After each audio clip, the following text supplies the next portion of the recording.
Здравствуйте, дорогие подписчики и гости канала. Сегодня буду солить селедку. Рыба получается в меру соленая и очень вкусная. Готовлю рассол для рыбы. В сотейник наливаю 1 литр воды и довожу до кипения. В воду добавляю 3 столовые ложки с горкой соли,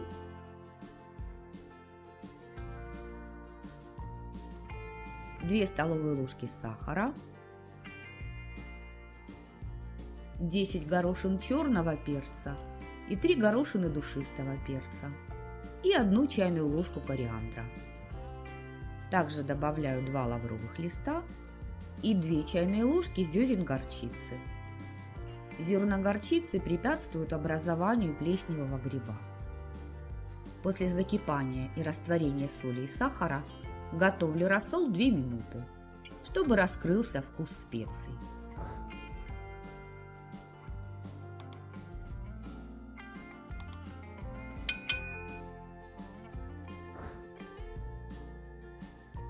Готовому рассолу даю остыть.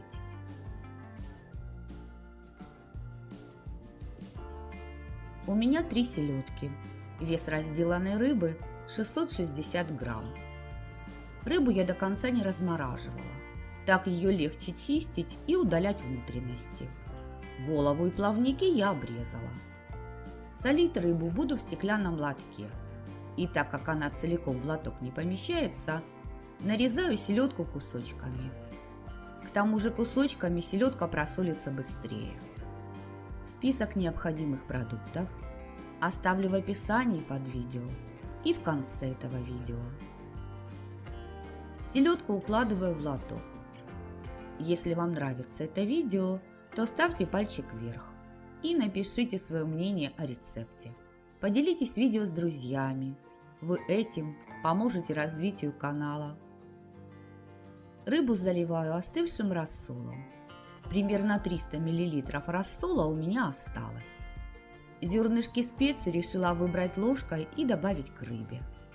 Лоток накрываю крышкой и убираю в холодильник на 3 дня. Конечно, селедку можно есть и через день, но я предпочитаю рыбу держать в рассоле 3 дня.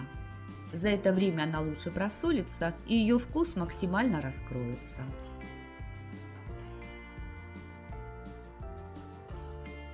Вот такая малосольная селедка у меня получилась. По этому рецепту солил рыбу мой папа. Солить можно любую жирную морскую рыбу, например, скумбрию. Я люблю есть селедку с луком. Лук нарезала кольцами и полила лимонным соком, чтобы избавиться от горечи. И на эту луковую подушку кладу рыбу. Я думаю, что вы сами решите, с каким гарниром есть селедку. Я чаще всего ем ее с простой картошкой в мундире. Если вы не съедите рыбу в течение 2-3 дней, то можно очистить ее от кожи и косточек, положить филе в другой лоток, залить подсолнечным маслом, закрыть лоток крышкой и убрать в холодильник. В таком виде рыба хранится дольше. Но так как мы с сыном очень любим селедку, то съедим ее быстро. Селедка вкусная, в меру соленая. Рекомендую вам приготовить селедку по этому рецепту. Она вам понравится. Готовьте с удовольствием и приятного аппетита! Если вам было полезно это видео, то подпишитесь на канал. И не забудьте нажать на колокольчик. У меня для вас есть еще много интересных рецептов. А я на этом с вами прощаюсь. Желаю вам мира и добра. До новых встреч в новых видеорецептах. Пока-пока!